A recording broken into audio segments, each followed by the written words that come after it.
Good afternoon, everyone. It is 1 o'clock Central, so we will get started. Thank you for tuning into today's webinar, Creating an Interactive Health Science Program, Wearable DIY Simulation Experiences You Can Use Tomorrow. My name is Emily, and I will be your moderator. Presenting today, we have Denise DuBois. She is one of our product managers here at Realityworks. Denise has been with us for a little over 10 years, and she is a frequent presenter, trainer, and blogger for all things related to family consumer sciences, health sciences, EMS, and human services. She has over 20 years of education, marketing experience, and professional development. She is also a current member of the Executive Council of NCHSE. She is a fantastic resource for today's webinar. Before we get started, I do want to cover a couple things. First, today's presentation is being recorded, and all attendees will receive a link to the recording as well as a copy of the PowerPoint slides and handouts that Denise will be going over today. You will also receive a certificate of completion for attending today's presentation. You should see that within 24 hours after the webinar. We also will have a Q&A session at the end. So if you do have any questions, please feel free to use the chat or the Q&A feature located at the bottom of your screen, and we will cover as many as we can at the end. With that being said, I'm going to go ahead and pass things over to Denise to get us started. Thank you, Emily, and welcome to our webinar today, everyone, on creating an interactive health science program. We're going to be sharing a lot of different ideas that we have for teaching Gen Z students. We'll be talking about a series of maybe 10 to 12 different wearable simulators that you could use low-cost ways of producing. And then also, we're going to share some best practices and then some other ready-to-use ideas that we have. So lots to cover in this next half hour or so, but we're really excited to have you here today. So let's talk a little bit about what it means to teach this specific generation of students, which is Generation Z. We are defining Gen Z as students born between 1995 and 2010. And we know that this specific generation is very tech savvy. Now, millennials before were seen as using things like 2 screens, but Gen Z can go between as many as 5 screens very easily. Things like phones and tablets, computers, gaming devices. They can multitask between all of them, but that also means that they tend to have a shorter attention span.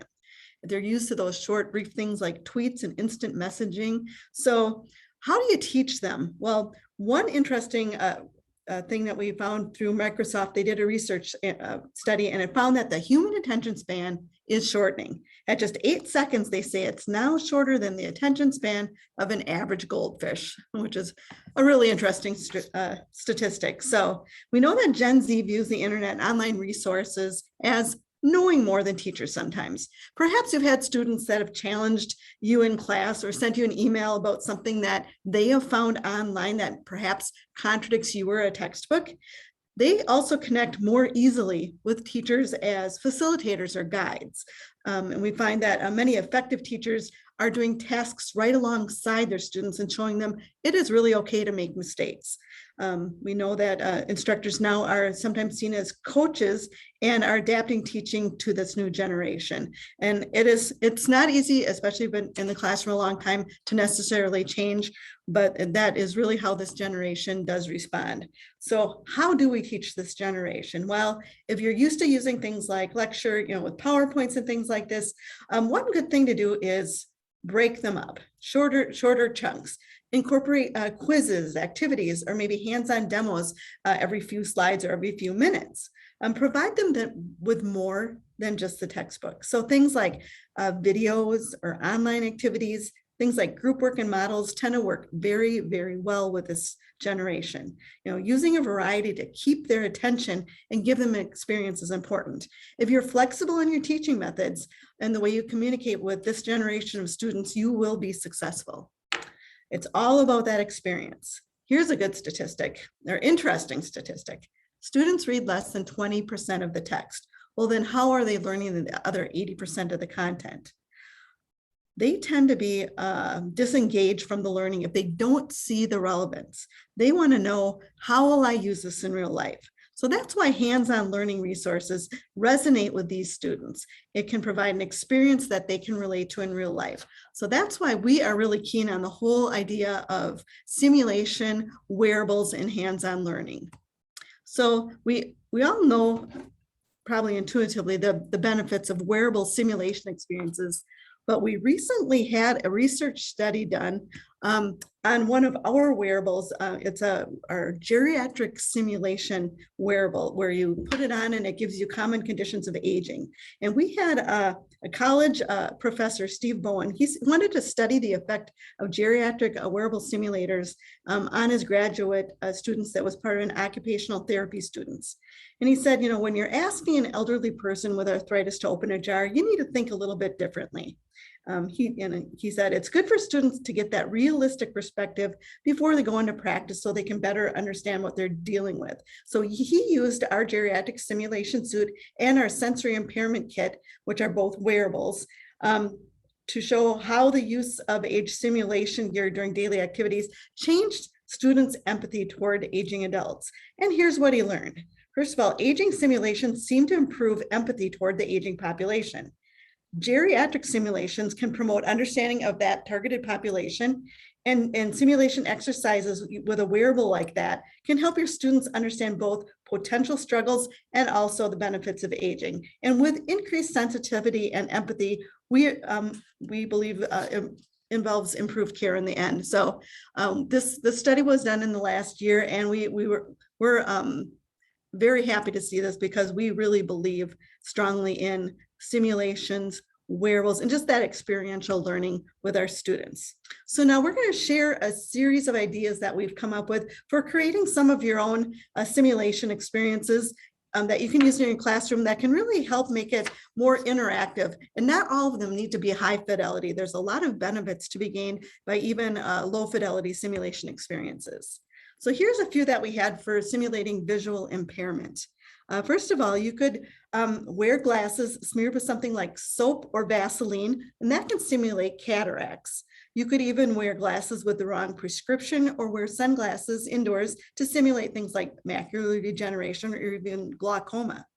You could use something like a sleep mask that could simulate total blindness. You could even take some clear safety glasses. You could buy some window cling material. You can even get it on Amazon in a dark color. Now, if you cut a hole in the middle of it and put it on the glass surface, that could be your glaucoma. Or if you put a dark circle just in the middle of the glasses, that could replicate macular degeneration. So you can see how a few easy things like that could give your students some very valuable visual impairment simulation experiences. Now, here's some ideas for arthritis, specifically in the hands and feet. First of all, one thing you could try is taping together the thumb and forefinger of your dominant hand and then binding the three fingers of the other hand to restrict movement, and also that will impact the fine motor skills. Another thing you can do is use popcorn kernels, and you can place them in socks and shoes, and that will simulate foot pain associated with poor circulation, neuropathy, and arthritis. Or again, you could use those popcorn kernels, unpopped kernels, put them in gloves, and then put the hands in the gloves and have students do some tasks, and that will dull the fingers' ability and also simulate arthritis. So again, a few different easy ways that you could do something with the hands and the feet, and have students do that in a scenario or even just some daily tasks of living. Now, loss of tactile sensation is something that is frequently felt with our older population. So one thing you could do to simulate that, the loss of the tactile sensation and numbness in the extremities due to aging, is to try different types of gloves. You could wear several pair of perhaps thick gloves to try things like writing, tying your shoe, or perhaps buttoning your shirt to simulate things, or wearing thinner gloves while doing things like filling pill bottles can simulate impairments like numbness, again, or neuropathy. Wrist and hand braces can be used for loss of dexterity or even restricted range of motion. So those are just some ideas that you can use for hands.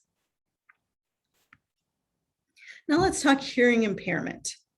To simulate hearing loss, you could easily use something like earplugs or even some noise canceling headphones. And you can find those quite easily. And they do a really good job of muffling or certainly canceling out a lot of sounds that you would hear. Now, if you want to specifically simulate tinnitus, the ringing in the ears, you could simulate that by simply playing high sustained pitched noises of some sort. You could even simulate hearing loss over time by gradually turning down the volume on a device using music or even the sound of voices.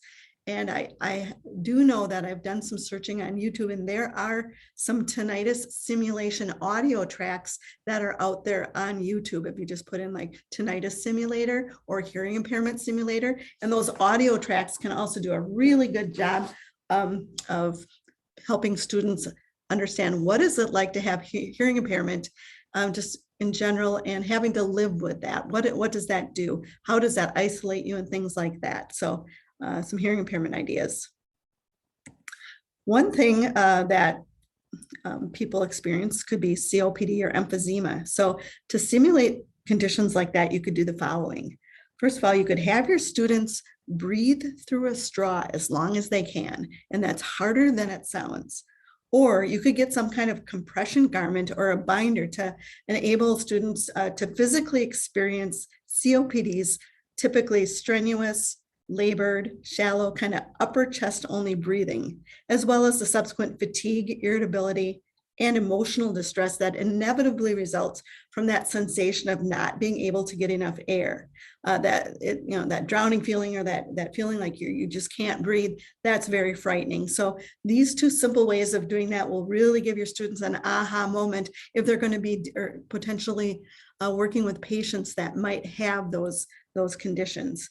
The compression binders, you see one on the screen in front of you, you can actually purchase those online, and many of them use Velcro to secure them, so they can accommodate quite a few different sizes. So they're very flexible. So you might have a couple of different ones if you wanted to accommodate students of many sizes for a simulation like that. Let's talk about aging. We talked about the aging suit that we have available that was in that study that I referenced. Well, to create your own aging simulation experience, here's what you could do. You could gather a series of things from Walmart or even budget online sources, things like ankle and wrist weights, ace bandages, back braces, weight training vests, along with canes and walkers. These things, if you bring them all together, can simulate mobility challenges like fatigue, loss of strength, restricted range of motion, even osteoporosis in a stooped posture from wearing a weight training vest could be simulated with items like this. And ankle weights can really help simulate kind of a shuffled gait, as we see with some aging or elderly patients that may interact with. And if students have never had to navigate with a cane or a walker, going in and out of a door, or even trying to do steps and things like that, it's a very eye-opening thing for them to go through. And if they see an aging person dealing with some of these mobility challenges, they'll interact with them in a different way. It's just a great chance for them to walk in the shoes of a patient with that condition. So other mobility challenges, you could use things again like canes, walkers, wheelchairs and crutches, splints, anything like that you can put in students' hands for them to try to move around with.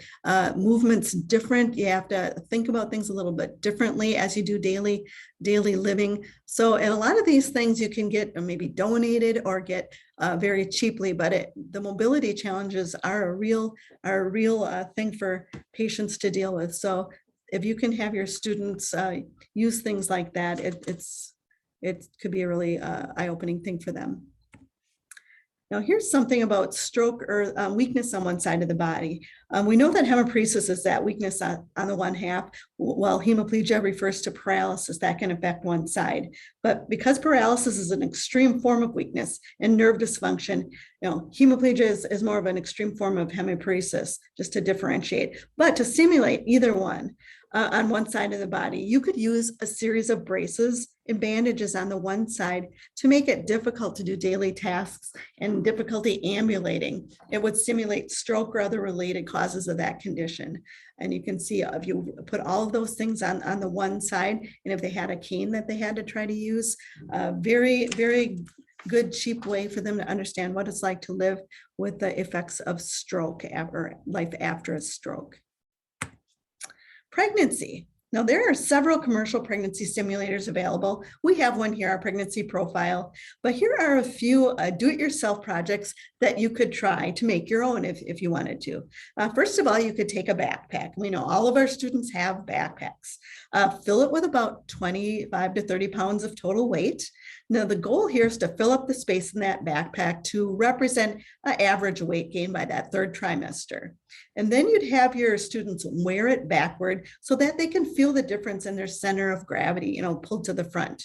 Or another idea, you could take something like a hot water bottle, fill it with that warmer hot water, or even a beach ball partly filled up, wrap it up in a baby sling or a blanket and wear it low on the abdomen. And then you could also use something like a medicine ball or a smaller exercise ball, something that has some weight to it.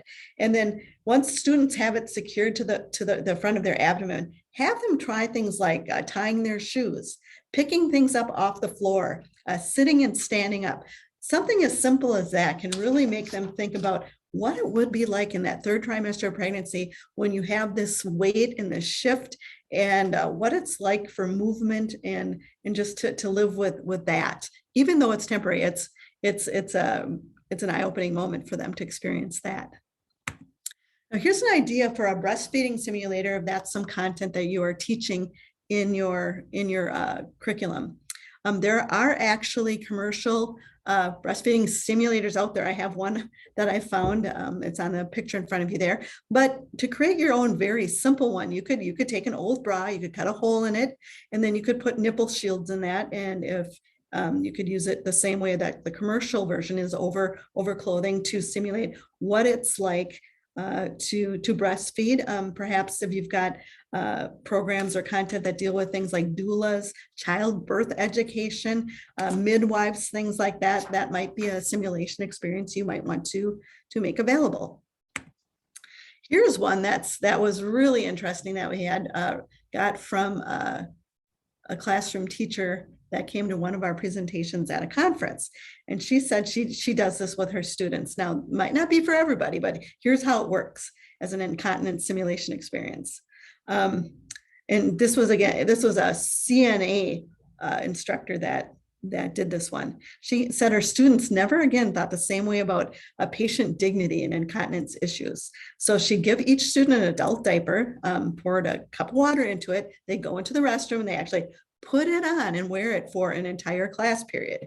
And she said that this was very important because her students were going to be going out and working in nursing homes where this is an issue.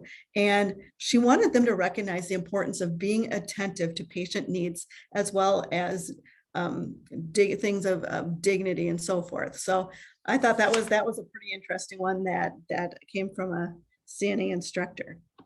So here's a few best practices we'd like to share about specifically using wearables in health science programs that we've come across. First of all, encourage group interactions whenever possible so students can build off each other's experiences. Now, we've also found that using stations is a really good way to implement a variety of experiences to rotate through. It also makes things like classroom management easier, less wait time for students. You could also assign students a specific role at each station. Perhaps one would be the patient and the other would be the healthcare worker, so that each of them have the chance to experience the conditions we talked about, and they would switch because then they would also get the experience of helping someone with that condition. Also, if you can also provide an opportunity for reflection after each experience, whether you do that as a whole large group class, maybe you break into small groups or even pairs, but give them a chance to talk about what they've learned. Even journaling or exercises, writing things down with some key questions for students to answer about their experience can be a really good way for students to critically think about what they've just done. You could even provide a pre and post reflection activity of some sort of your own that you think would work well with that. But reflection is always a great way to end a simulation experience. So when you take time to reflect, some of the questions you could be asking were, how did it go? How did you feel during the simulation experience? how can this make, how can you make this a good experience for your patient? Or even what would you do differently with a patient in the future because of the experience you've just gone through? We want students to learn from this, walk in the shoes of patients that have these conditions, and hopefully that will result in better care in the end.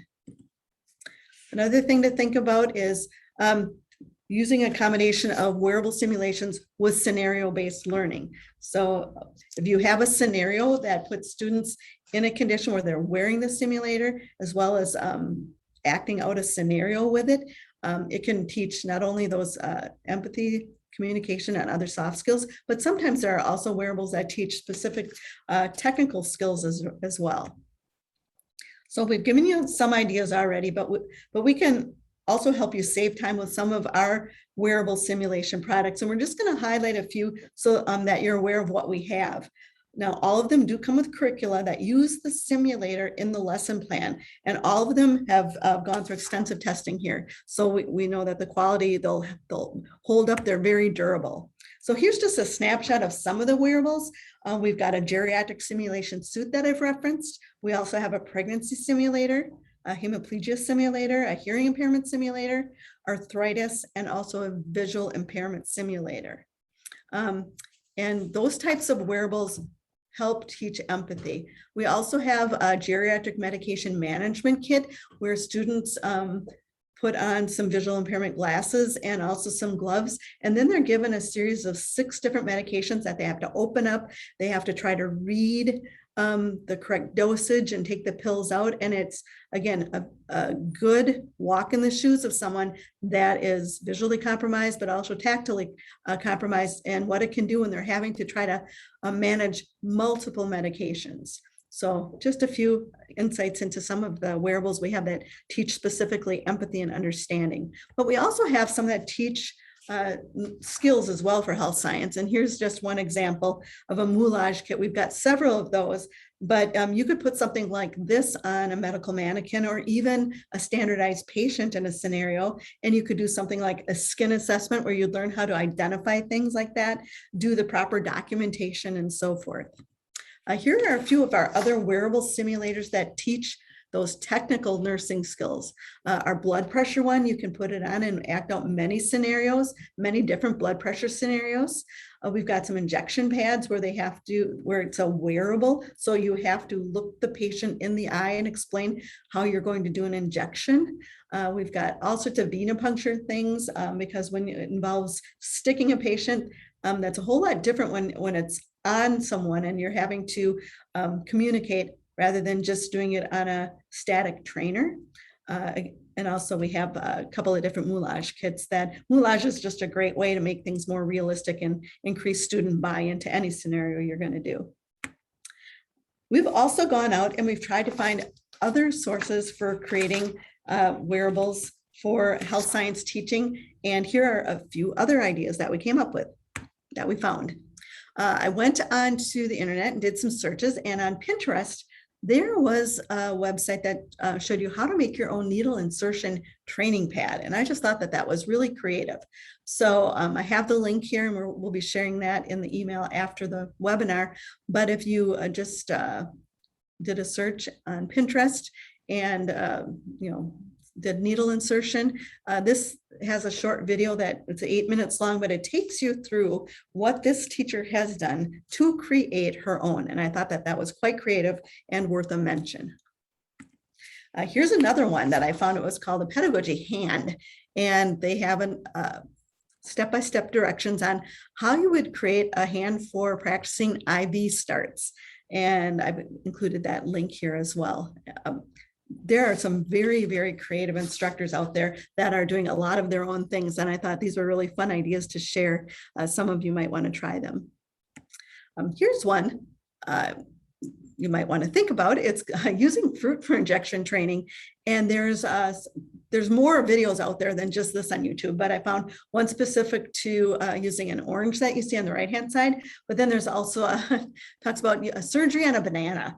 And I thought that was very interesting as well. So if you're trying to think of new and different ways to engage your students, and perhaps some of them are in a remote learning situation, these may be something that you would consider doing. So trying to think outside of the box is kind of the name of the game these days. So that is what we've tried to do here. But wait, there's more. We have a few more resources to point out to you that you could use in your classroom. First of all, we do have more webinars like the one that we're doing today. Every month we've got new health science webinars. You can sign up and you can attend. If you can't attend, sign up anyway, because we will send you the recording link. And we've got a wide variety of topics from sports medicine, medical assisting, CNA. We've got some general health science ones that we do. Sometimes they focus specifically on soft skills, but there's a lot out there. There's also a lot of archived health science webinars. Usually they're about 30 minutes in length. So if you go out to the link that you see on the screen here, you'll find a plethora of things that may give you some more ideas for resources and classroom activities. A few other things we like to mention: we try to be very interactive with our blog. We frequently have guest writers that will sometimes share lesson plans. Sometimes we will even do new product launch information. Lots of things that are happening on our blogs. But that first link that you see, we have made our curricula, lesson plans, and our quick start guides to our products for health science available to you for free. And if you go to this link, you will find literally hundreds of lesson plans, and they include all sorts of information for lectures, PowerPoint slides, pre and post test, summative assessments. And then there's the activities with the handouts, and that's all available to you. So check that out. If you have never gone to that link and looked at the curriculum we have, there's so much there that could maybe save you a lot of time. So we like to always mention that in our webinars. And we are also available on things like Facebook and Twitter. We try to be very timely and do a lot with our social media, but we also find that many of our social media accounts are used by instructors and sometimes even students that are sharing some of the things they're doing in their classroom. So just really good places to go for more ideas for your classroom. So I have thrown a lot of information your way in the last half hour, and I would be happy to open it up for any questions you might have on any of the things that we've covered. So Em, I'll throw it back to you. I know you've been watching the chat as we've been going along here. Hi, yeah, Denise, do you want to go over one more time everything that they'll be receiving in the post-webinar email? Yeah, you will be receiving a participation certificate that you could use for professional development hours if your district or school requires that. But you are also going to be getting a handout that has all the links to all of the things I've shared in today's webinar. You will also be receiving a copy of the PowerPoint presentation itself. So if you want to go back to some of these do-it-yourself ideas, you will be able to go ahead and reference those as well. Any questions, Emily, on our chat this afternoon? Awesome. I'm not seeing any questions coming through.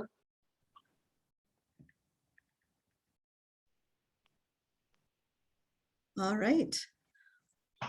Well, if we see no questions, I'd like to thank everybody for your participation today. I hope that you find one or two of the ideas we shared worth trying. Even if you come away with one or two ideas, it will make your health science programs more interactive, and students love that interactivity. Thank you very much.